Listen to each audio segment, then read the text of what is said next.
Hi, I'm Beth, and I have a problem with Game of Thrones costumes. Every time I think I'm done with making them, they release another costume covered in an absolutely unreasonable amount of embroidery that only an insane person would attempt to replicate.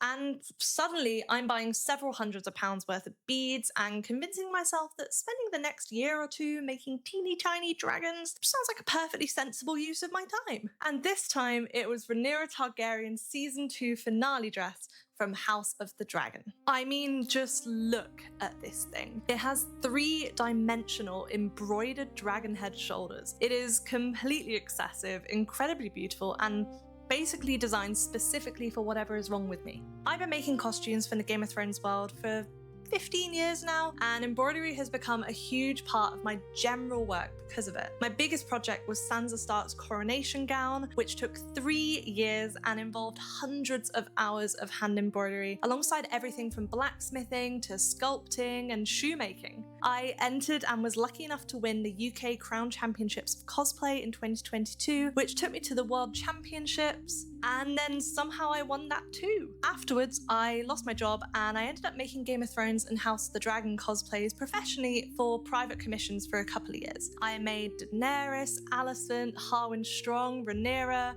actually quite a lot of Rhaenyra. I made the embroidery for her season 1 dress 3 times.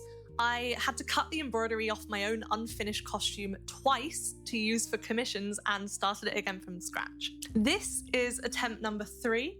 It has been sitting in a box ever since 2024, and all I have left to do is this one missing lapel embroidery. It's kind of a tricky one, and I really don't know if I will finish it or wear it.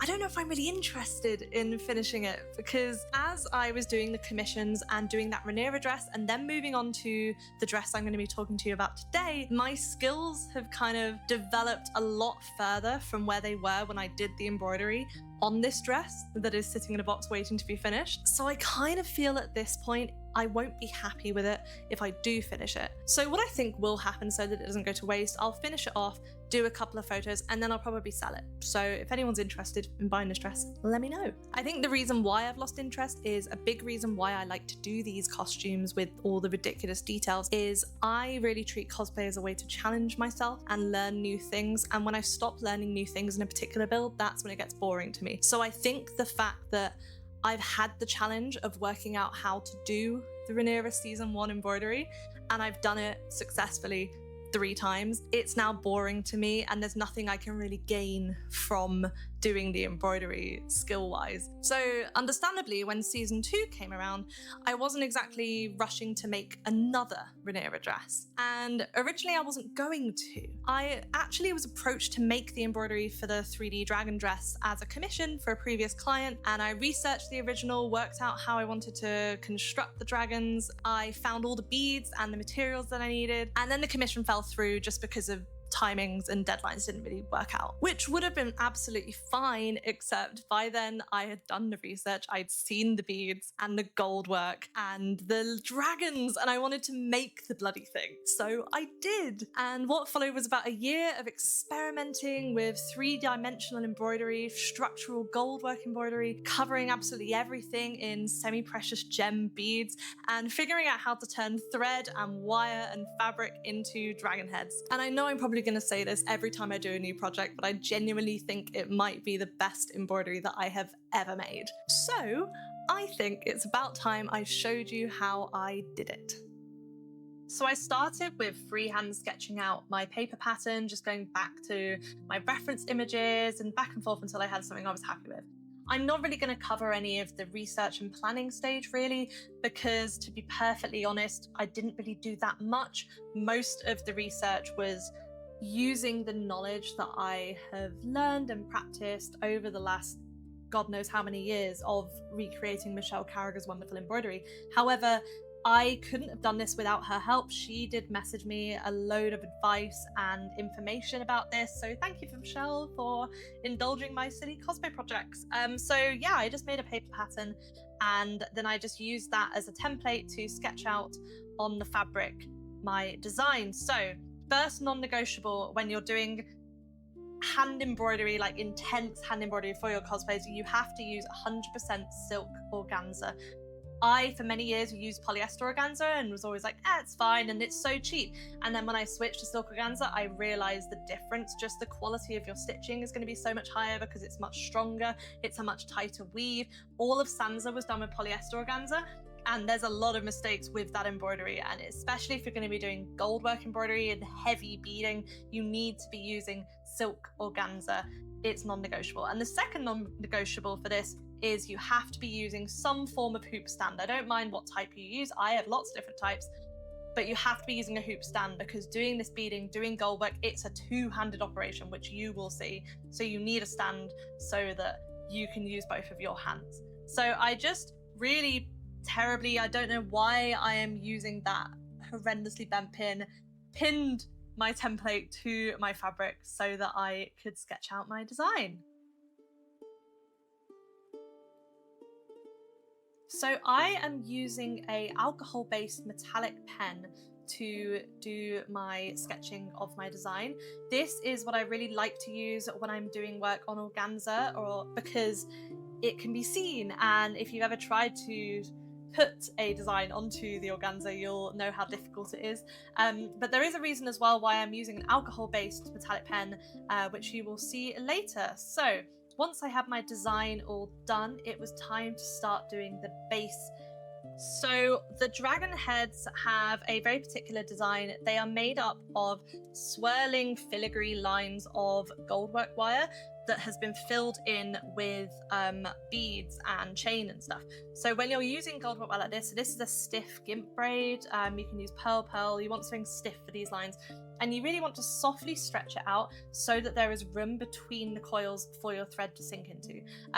This isn't a tutorial on doing goldwork embroidery. If you want that, I have a 6-year-old video on my YouTube channel that's filmed in terrible quality, but the content's high quality. That is a complete beginner's basics guide to goldwork embroidery, so I really recommend you go check that out. I also have a written guide for beginners to goldwork embroidery that's completely free, that you can download from my coffee store. So yeah, go check those things out if you want to learn some goldwork embroidery. So I just went around my template, putting in all of those lines and just stitching them down with this bronze wire, and it's quite fiddly. This is, again, like, you can see why you need to have both of your hands available for you, because you need to be holding things in place, you need to be bending things while you're stitching, so you just couldn't do this if you weren't using a hoop stand.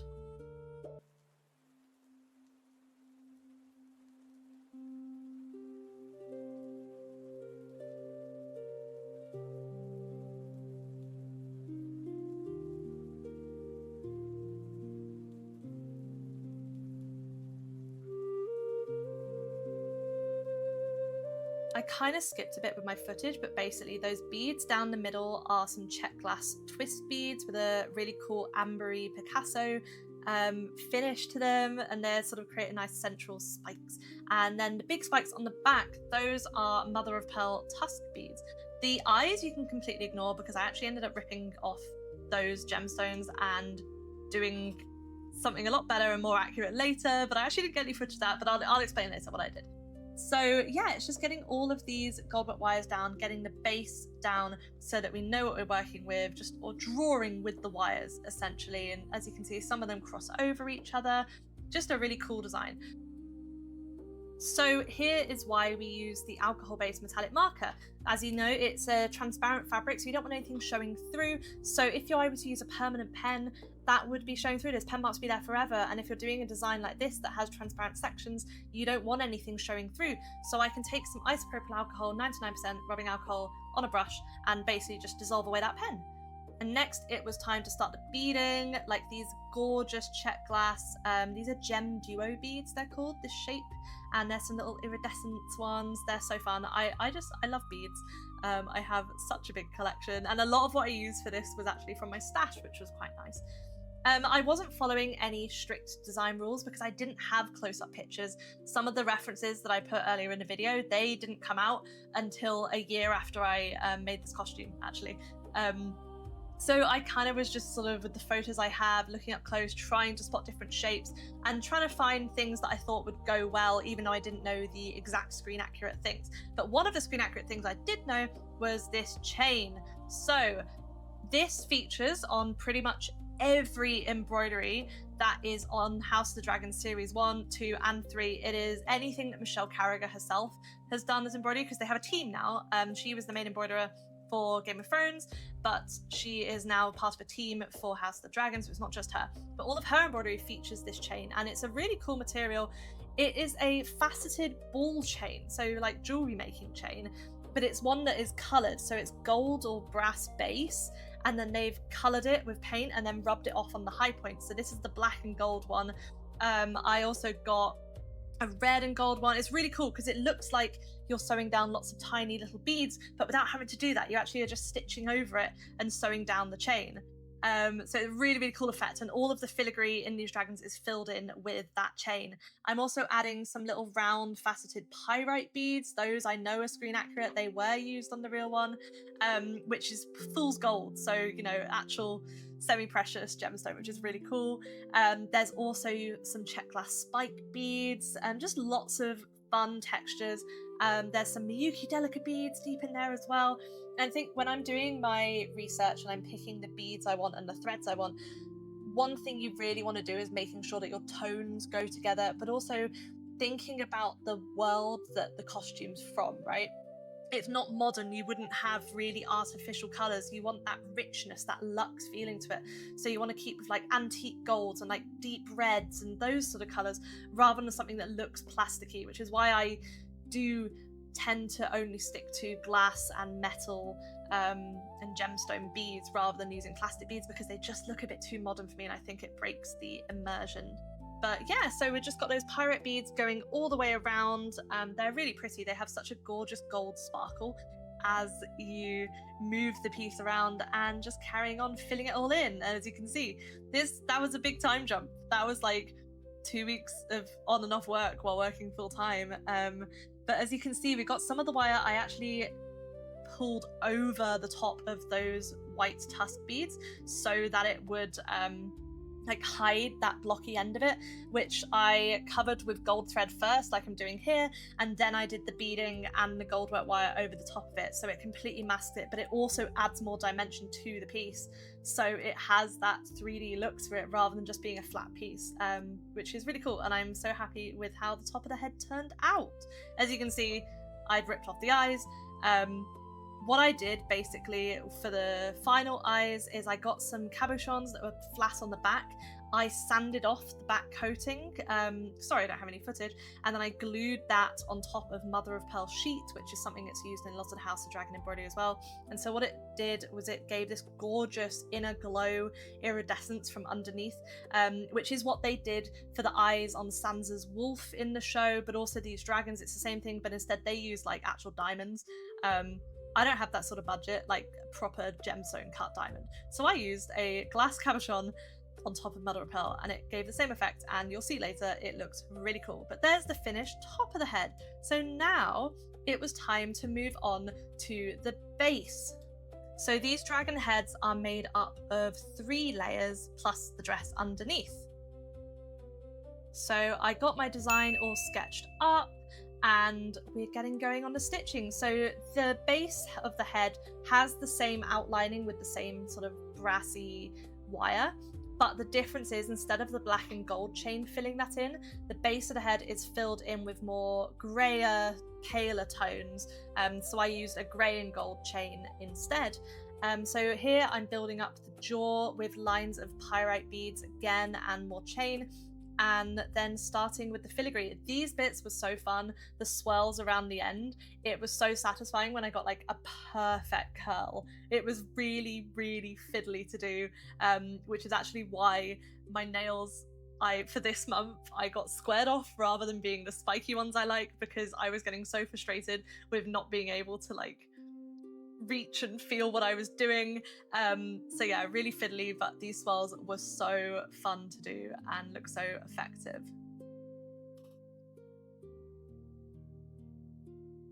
I haven't mentioned it yet, but I like to do all of my beading and my gold work with, it's not normal sewing thread. I use, it's called S-Lon D or Superlon D, and it's a nylon based beading thread, and it's my absolute favorite for doing beading and gold work because it's so strong, you cannot snap it. It doesn't snap. it's pre-waxed and it's kind of flat, so it really fits through the eye of a beading needle, which if you've ever done any stuff with beading needles, you know how small it is and how hard it is to thread them. So yeah, that's the thread I use.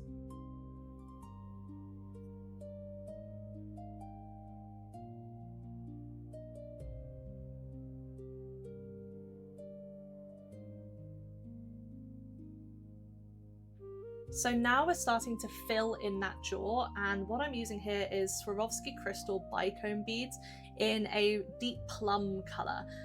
This is something that I could see on my references that there was there, and these were actually left over from Sansa because she had more purpley leaves as you got towards the bottom of the sleeve.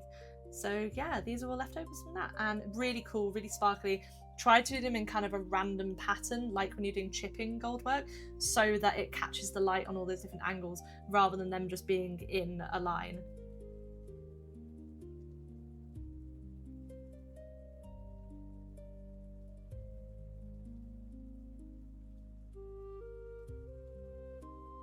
And there's the jaw all finished, and there's my cutout head, just so you can see what it looks like. So it's starting to come to life. I mean, it obviously is a kind of Art Nouveau abstract dragon rather than just a picture perfect hyper realistic dragon, but I think it gives, you know, it's giving dragon jaw and head, I think, at least.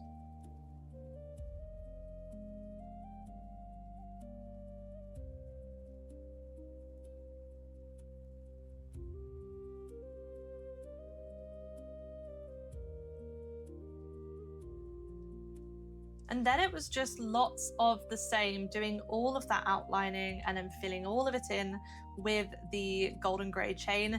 I do kind of regret going as detailed and screen accurate with that sort of lattice design in the middle, because it couldn't be seen. Only the bits right at the edges could be seen, where there were the transparent sections on the top layer of the dragon head, whereas all of this middle just cannot be seen at all. But it does give it more structure, so you know, it's not all bad. There's my lovely back of my stitching, not very neat at all.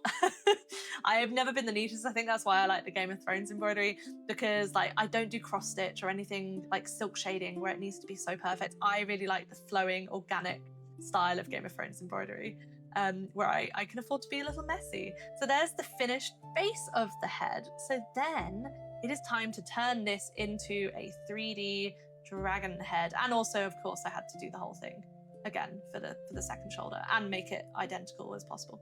And there you can see the eyes, you see that iridescence. That's what the finished eyes look like once I'd redone it. It looks so much better and not nearly as cheap and tacky as the nasty plastic cabochons that I had before.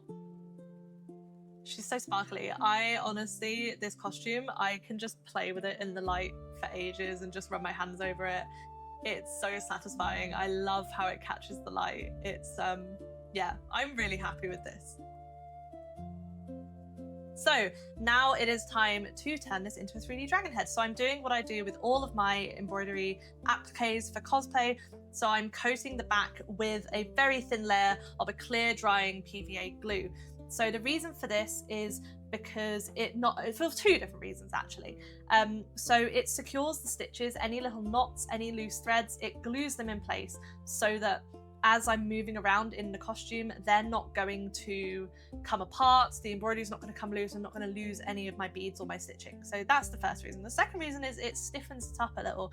So when you're doing a piece like this that's quite sculptural, it makes it a lot easier to sew it on, and it makes it a lot easier to shape it as well because it adds some stiffness to it. I wouldn't recommend this for embroidery work for costume embroidery work where you're not doing it as an applique. This is specifically for this because it's being cut out. You don't want it to, you know, bleed into the fabric and look messy. This is purely because it is being cut out.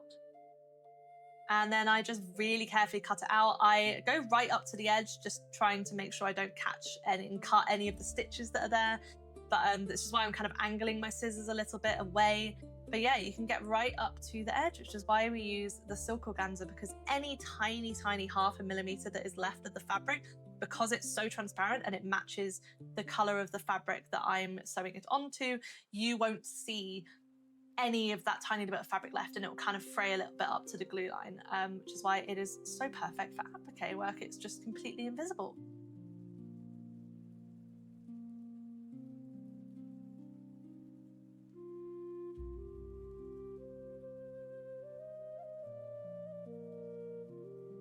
And she's starting to come to life. So now it was time to turn this into a 3D dragon head. So I'm using Warbler here, which is a thermoplastic material that cosplayers love. This is the meshed Warbler specifically because it's what I had to hand, but it's like an extra strong version.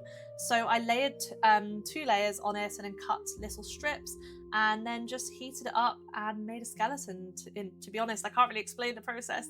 You can see here, I just kept shaping it and reshaping it until it felt right, going back to my reference of the particular curve around the nose and just using whatever object I could find that would help me make the shape correct. And I just kept adding in more support where needed until I had a little skeleton.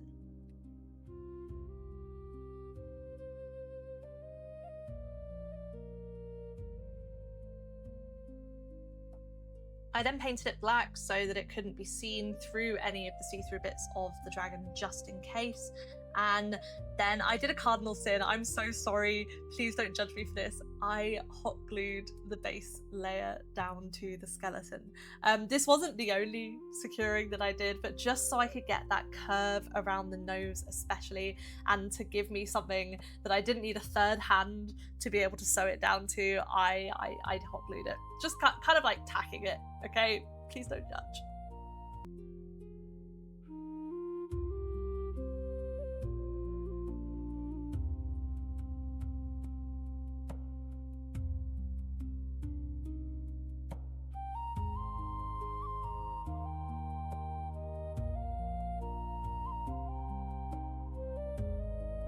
But yeah, once I was happy with the shape and the base layer was secured down, it was time to attach the top layer.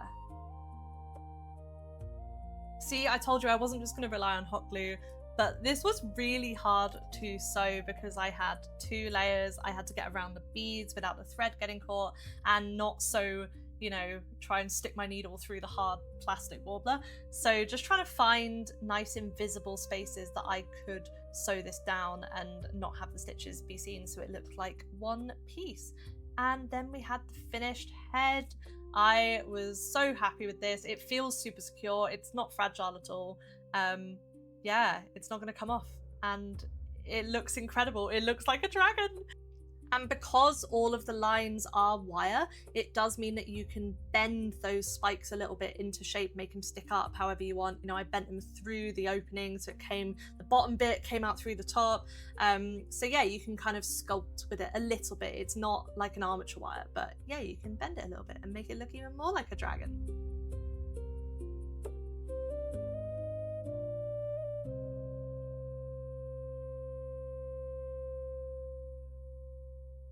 So now it's time to move on to the belt. I don't have any footage of me drawing up this design because it was on my old iPad that got stolen, sorry, but I drew up the design of the belt because basically what I could see in my references is a lot of what we saw in the House of Dragon embroidery, which was a base of machine embroidery. It was free motion embroidery that they did, but I can't do that stuff.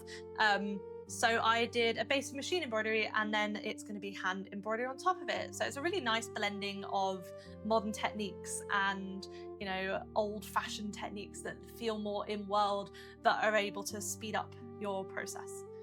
So I have like the cheapest embroidery machine on the market in the UK. I bought this for Sansa because all of the skeleton leaves at the base of her sleeve are machine embroidered.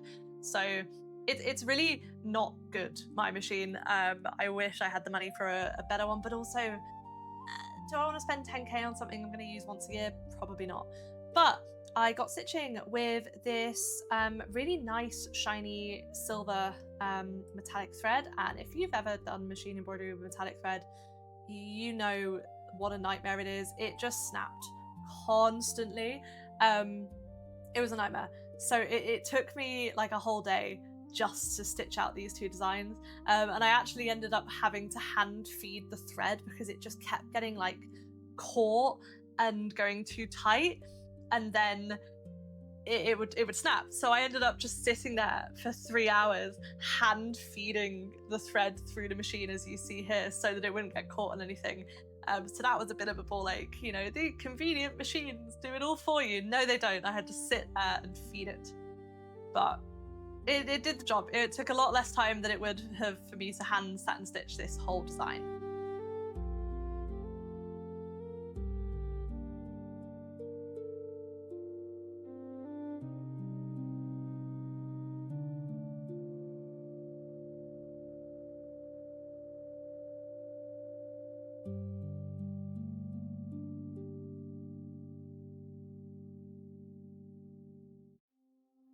And then, with only a few tears later, the machine embroidery was done. It didn't turn out as horrible as I was expecting, considering how much it snapped. I only had a little bit of cleanup to do, so that's fine. And also, it's being, you know, covered with lots of hand embroidery, so it doesn't need to be entirely perfect, but it looks good. And there's your sneak peek at the dress fabric I chose.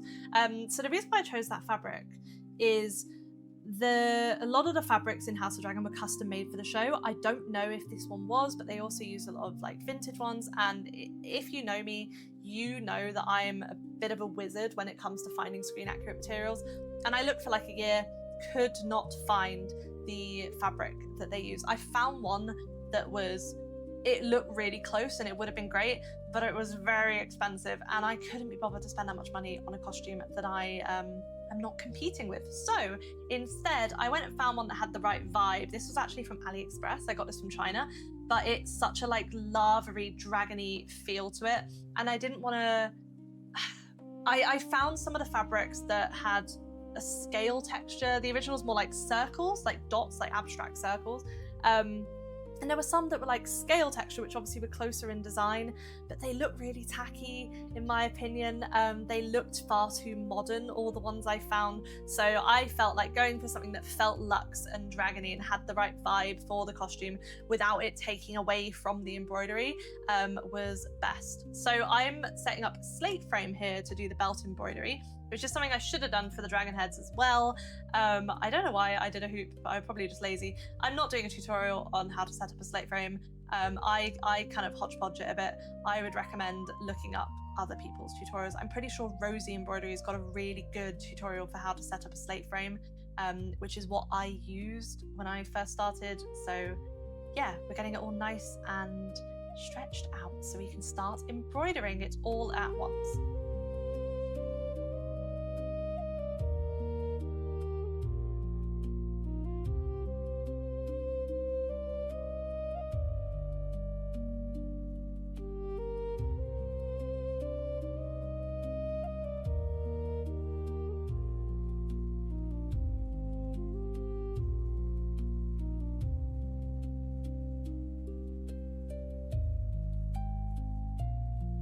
One of the things that I think people don't really realize when they're doing hand embroidery work is how long the setup takes. Like, especially if you're doing it properly and you are using a slate frame, you know, just the setup of it takes such a long time. It takes a good couple of hours and you need to do it perfectly. Otherwise you can damage your fabric, or you could have a warp and the embroidery won't sit right when you take it off.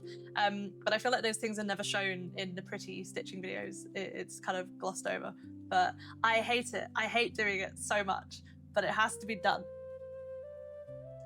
So the design on the belt dragons, it's a lot more abstract. Like, you may not even think they are dragons when you just look at the design. So it was a lot less of trying to spend the time creating something that can convincingly look like a dragon, and this was a lot more following the reference. But crucially with this, that I really struggled with, was trying to make sure it was the same on both of the emblems, because with the dragon heads there was so much going on, so much detail, that any slight differences in like angles or bead placement and stuff, you wouldn't really notice because you're never going to see both at once because, you know, they're on opposite shoulders. Whereas the belt, they are front and center, like on you at the same time. So you can see them both at once, and any sort of irregularities and differences between the two would be quite noticeable. Like, obviously there are still some tiny differences because I couldn't get it like exact, but nothing that anyone other than me would notice, basically. And that's what I'm happy with.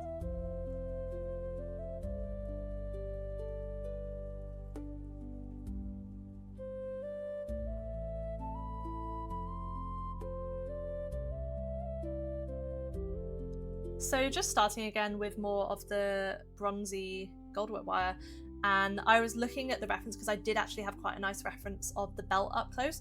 So looking at where the like points on the ends of the machine embroidered bits were, and like where the wire was crossing that in comparison. And some of these lines, to get the right curves, I did like unpick and redo about 4 times just to make it perfect, because obviously if I didn't have those baselines correct, all of the filling in details wouldn't be sitting in the right place and it would look a bit goofy. So yeah, we're using some more of the colored wire here. So I used some of the gold and silver one, and then I had some normal silver faceted wire. And then this isn't accurate, but when I bought the faceted wires, there was this really cool gold and red one that I thought would look really nice, because I could see that there was a lot more red. The reference I had, you couldn't see like the exact details because it wasn't that HD. So I just thought, you know, this will add a nice bit of dragony red to it, so why not? And then that like circle bit near the nose has more bees left over from Sansa.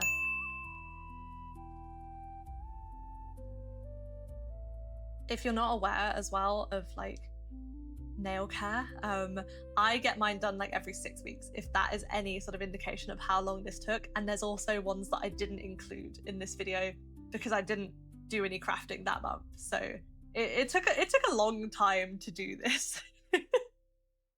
This was what I was saying to people was my, oh yeah, it's just my little in-betweeny project. Like I finished Sansa and I got really burnt out and I just want like a fun, quick embroidery project to make a cosplay for before I start my next big competition build. Ha ha ha!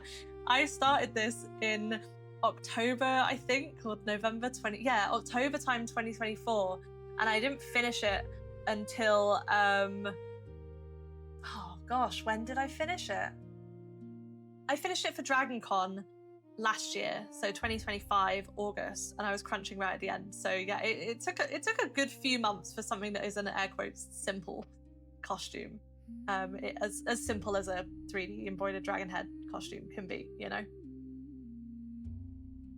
And yeah, I really struggled with this belt design. I don't know why, but it was one of those where like the entire way through I hated it. I hated how it looked. I thought that looked like a squid.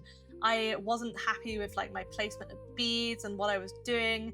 I just really didn't like it, but because I didn't have a super up close reference to copy with like the exact placement of beads and stuff, I did kind of have to make it up. And I just hated it. I loved it once it was finished, but I really hated it while I was making it. And that tends to happen a lot with some of the stuff that I do. Like my current project I'm working on that you'll see more about in a future video. There was one part that took me like a month to make and I hated it the whole way through. And then as soon as I got that teeny tiny final detail, I was like, oh, I love this now.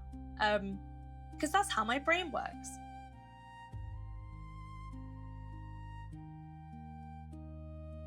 Now, I was a bit naughty with this because I sketched out where I wanted these lines to go with just a white paint pen because I couldn't get anything to show up on this black fabric. And of course, that's not removable. But I had tried to freehand like get these parallel to each other on both sides and being mirrored, and I just couldn't do it. So I did have to resort to sketching out and just being very careful. I think I was able to dissolve it a little bit when it was done, but you can still see it if you're super up close. But I had no other way. I couldn't get anything, especially because it was a textured fabric. I tried to do like prick and pounce method with chalk, which is the traditional method of transferring embroidery design. It didn't work. Nothing worked because it was so textured, this fabric. Yeah, but eventually we got our squid dragon done, and just have to then fill in all of the lines with the chain around all of those bronze lines.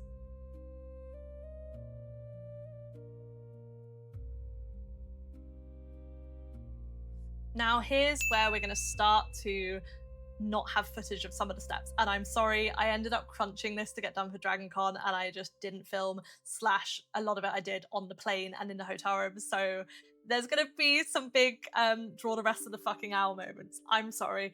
But basically one of the bits I didn't film was you'll see these trailing lines of wire with beads strung upon them, random beads, and they're all across the embroidery. This is something that Michelle Carragher has been really doing recently. She did it on this costume. She also did it on her Galadriel embroidery for Rings of Power.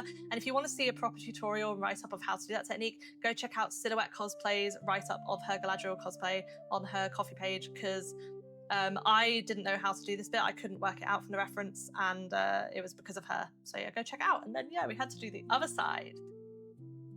So now it's time for a very short embroidery break, and we're moving on to the necklace. And again, I don't have much footage of this because I was rushing, but I 3D modeled the pendant and then 3D printed that in resin. I did a few because I was going to be doing lost wax casting, which is a method of casting metal. And if you don't know, my stepdad is a professional blacksmith. He's very good. He started posting on Instagram at the Blacksmith Garden, and he'd love if you went and checked him out.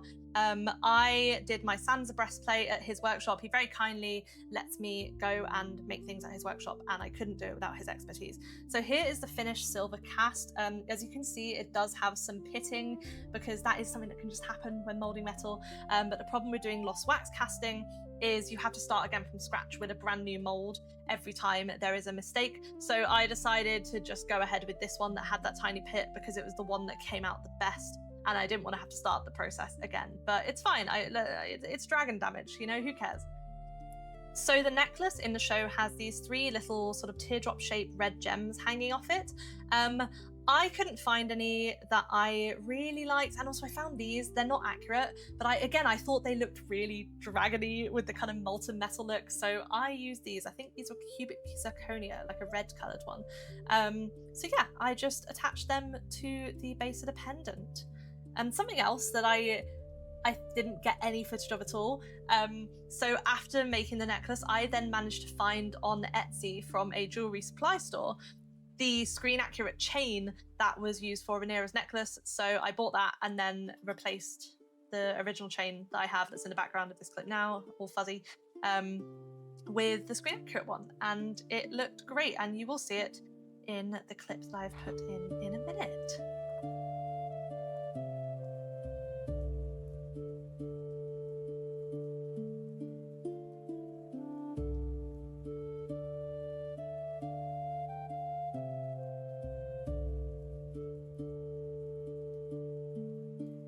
And here is that finished necklace with the final screen accurate chain. And yeah, it always feels so nice when I get to wear actual metal jewelry. Like, it feels authentic. It feels like it's not going to fall apart. It's very cool. So now we're moving on to finishing off the dress, the embroidery. So right now what we're doing is creating the final layer that's underneath the dragon head. So underneath the dragon head, there's big spikes that are sticking out the back towards the neck. So what I did is I created that separately so that I could shape them and layer them up without having to get real fiddly and sewing it into the dragon head so that I could adjust the positioning and stuff. So these are some gorgeous quartz spike beads. They were a nightmare to get. It took 2 months to get them because I had 3 orders cancelled and then things were out of stock, and then I managed to find these and they're perfect and I love them. So I sewed them down. This is some wired ribbon that I'm sewing them on top of so that I could then fold that over the top to hide those bases and to give a base of fabric on top of that so that I could stitch more beads to create the layering. Does that make sense? Because if I did them all just on the bottom, like onto the base fabric, they wouldn't be lifted up. So that's why I put that ribbon on top. And you can see that that's what was done on the original. Probably not exactly the same, but there's something there. I don't know what. So also with these quartz beads, the big ones, I added in some teeny tiny little check glass spike beads in the, oh, not spike beads, they were thorn beads, check glass thorn beads in the brown amber Picasso finish that you can see sort of nestled within, and they're the same ones that were used on the dragon heads. And so yeah, then I did 2 of these, obviously, because there's 2 dragon heads. And then I had these spiked sections that I could sew down onto the dress, which I didn't get any footage of doing. Sorry.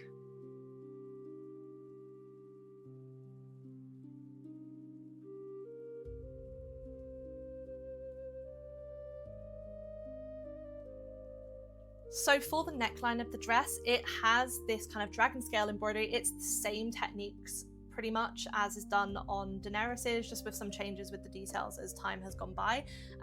So it has these smocked panels of fabric on there that they've then nestled beads into. So the original one, Michelle Carragher said that she used it was like a foiled organza that she used to do the smocking. So I didn't want to buy some more, so I used the black silk organza that I had and then just painted it a bit of gunmetal. And then this is actually the dragon scale smocking that you see on Daenerys. I've seen a few people think that this was honeycomb smocking, but it's not. It's the dragon scale smocking, but upside down. So at the back of this is the arrowhead dragon scale smocking, and then this is the back, and it creates these little pockets that Michelle likes to use to put beads into, and it kind of, yeah, again, looks like dragon scale, and it's really cool. I hate smocking. I really hated this. Every time I have to do this for a costume, I hate it so much. I don't want to follow patterns. I don't want to follow grids. I don't want to have to do maths. But then I cut out those sections and sewed them onto the dress.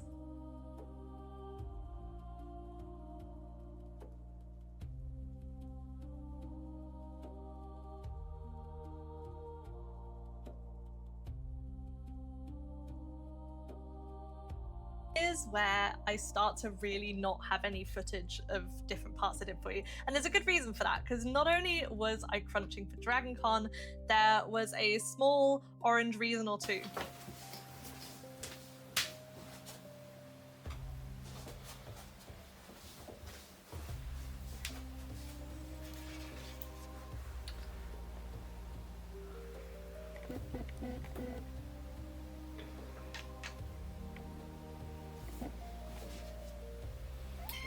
Okay.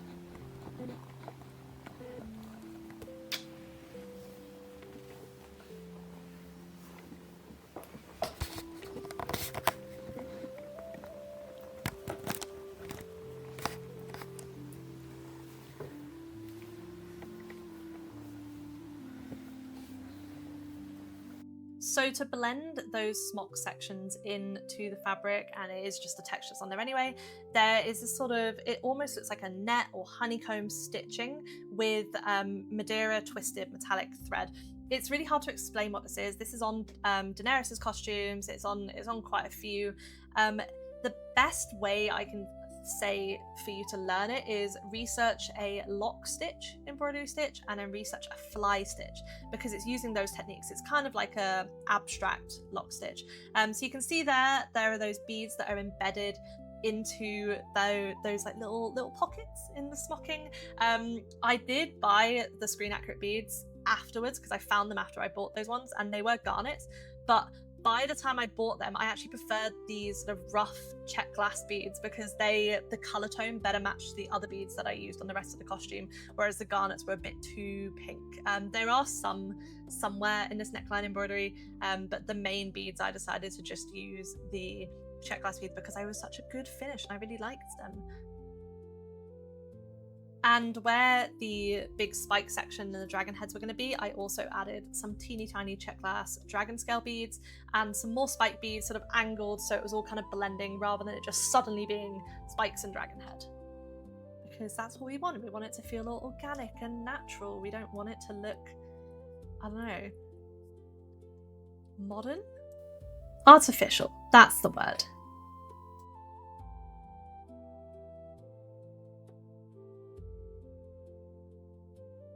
And then I added some decorative red metallic stitching. This is a fly stitch. It's like a Y-shaped stitch. And I did that around the base of some of those smocked sections, which you can see on the original. In some of Daenerys' costumes, she did this with gold wire itself, but on this, it's just some red metallic thread. And then I also added some lines of beads. And I think when you're filling in sections like this, where it is so abstract, it is so organic, you can't really be following a pattern. You can't really be looking at the reference and trying to do bead for bead placement, because then it looks artificial, like I was saying, you know. So it's just trying to make sure things aren't like evenly spaced, trying to make sure there's variation in beads and that things have like a natural fade. So we have some teeny tiny seed beads of a couple of different sizes. We've got some bicone beads. I had some faceted rondelle metal beads. I had some more of the pyrite beads in there. There are some very fun beads in that little section, which I will show you later. But yeah, it's just adding in more until it feels encrusted, you know? I want it to feel like a dragon dress, like a dragon's hoard. You know, the whole folklore of the dragons get like gemstones embedded into their stomachs because they've been lying on their dragon hoards. That's what I feel like the neckline embroidery is for this dress. It's just, I don't want to see the base fabric. It should just be beads, but all around and sparkling and catching the light.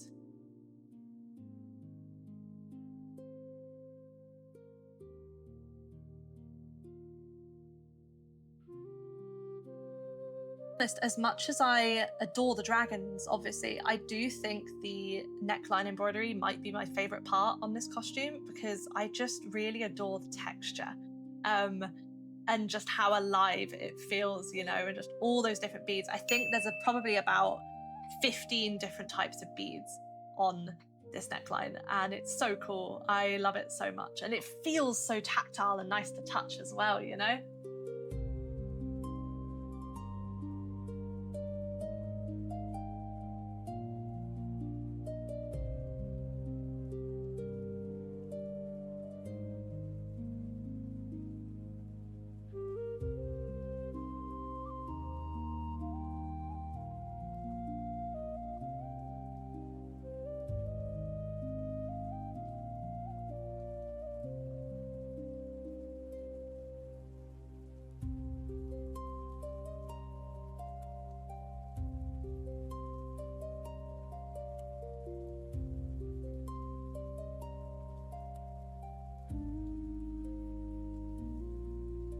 And then the very final touch were some diamond beads. Yes, real diamond beads. They are used on the original. They're all over the House of Dragon embroidery. They're not as expensive you might think because they're rough diamond raw, like offcuts.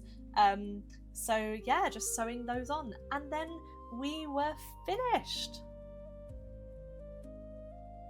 Okay, so let's talk about some of the bits that I don't have footage of. So firstly, the crown. This is actually my second version of the crown, which the first one's up there. I made the first one for my season 1 costume, which obviously didn't happen, but the fit wasn't quite right, so I adjusted the file and printed it again. So this is a resin print, which I primed with a satin black and then used gilding waxes and chrome paint to give it the lovely finish. Spoiler, I'm going to be making another Rhaenyra next year, and I will be making another crown, but I'm going to be doing a much different technique. So here she is, my darling. The dress I don't have any footage of because I didn't do most of the work. So basically my friend actually designed the sewing pattern for me, but he actually asked me to not credit him. Because he's kind of trying to move away from cosplay patterns into more serious fashion stuff, which is totally fair. I really appreciate him doing that for me because this sewing pattern is way out of my skills. I'm not a sewing girly. I'm an embroidery girly and I'm an armor girly, not the in-between. I don't do sewing. Like the Targaryen costumes have these overlapping panels onto the shoulders, but they're not separate pieces. Like this is the bust seam here and it goes into it. So it was really difficult to sew. I really appreciate my friend making the pattern for me to my measurements as well. Obviously, it's not fitting perfectly on here because I am not mannequin size. The belt is a separate piece. I just join it with hook and bars on the back. I do need to adjust it a little bit. There's some things I gotta change basically because I've only worn her twice. I wore her for DragonCon, of which I finished her in the hotel room, and I wore her for photos in April this year. You can see that a couple of beads have fallen off. There's one spike on that dragon's nose. I need to adjust the fit a bit because it's a little bit too big for me, because here's the thing, I'm really bad at making patterns. So whenever I have made patterns in the past, I've ended up with them being too small. And so I panicked because I was doing it 2 days before I flew to America for DragonCon, and I added a few extra inches to make sure that it would fit me because I was going to be finishing it in a hotel room. I totally forgot that a professional pattern maker had made the pattern to fit my measurements, and I wouldn't have fucked it up like my pattern making skills because he knows what he's doing. So I just need to take it in a little bit. Things I would change but I'm not going to change. The dragon heads are ever so slightly wonky, like in the way they're sewed down, but I can't change it now because there's all the beads around it. I don't really care. I did add like a little bit of padding to lift them up a bit because just the sheer weight of all of the wires and the beads was like pulling them down off the shoulder, especially because it's a off the shoulder design. This is just some Dupion red fabric. I made like the collar shape and it has that little overlap, and then that's just hand stitched in. I haven't lined this. I like lining my garments, but I didn't with this because I knew it was going to be really warm, and also I'm not competing with this costume, so I don't particularly care. I didn't do the sleeve embroidery because, again, I don't care because I'm not competing. Maybe I'll add it at some point, probably not. Don't know if I can be bothered. So you didn't see in the footage of making the belt that there's all of those wires and more of the chain is all kind of overlapping and braiding to join up the two sections. I didn't continue, so the dragons kind of continue flowing to the back. I couldn't be bothered to do that. I stopped it there. And then the wig I braided myself. I don't know where it is.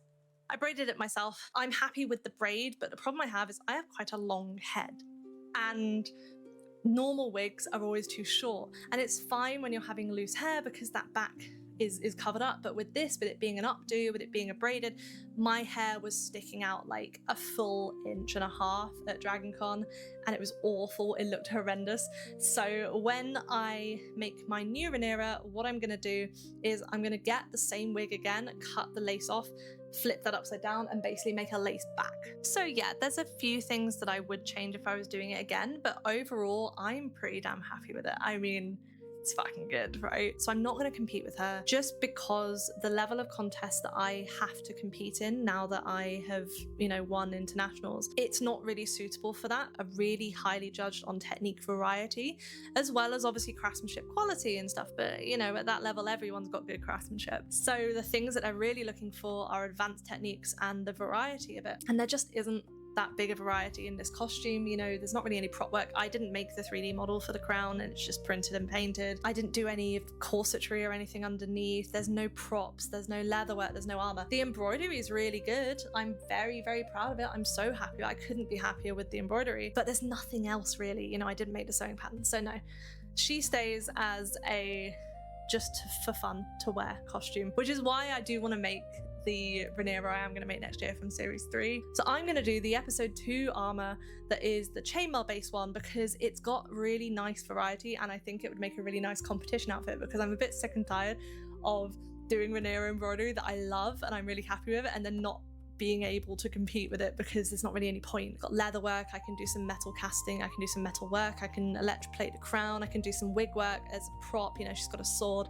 There's the chainmail. The chainmail has crochet joining it together, and then there's the embroidery and the sewing as well, and I could make some shoes. I don't know, I think it would be a really nice one, and I'm really excited to make that next year. And the reason why it's next year is because I am busy deep into making my next competition costume, which I have been working on for over a year now. I am really excited to show you what I've been working on for my next big build. It is armor, it is special effects. It's really cool. It is the coolest thing I've ever made, but you'll have to wait for that. For now, I'm really, really happy with how this turned out. And I think I have waffled long enough. Thank you very much for watching. And I think finally it's time to see what the finished costume looked like.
I hope you've enjoyed this video and this more long form rambling content from me, and there's a lot more coming, and it's A lot of planning and time to do this video, but it's something that I've been really wanting to do for ages, is make long form content for YouTube. So here's the start of it. Feel free to subscribe. I live stream what I'm doing on Twitch as well. So all of the stuff for my next build has been live streamed on Twitch already for the past year. So head over there if you want to see what I'm doing as I do it, and you can ask questions. And otherwise, I am Amazonian Cosplay everywhere. Thank you very much for visiting my little cosplay castle.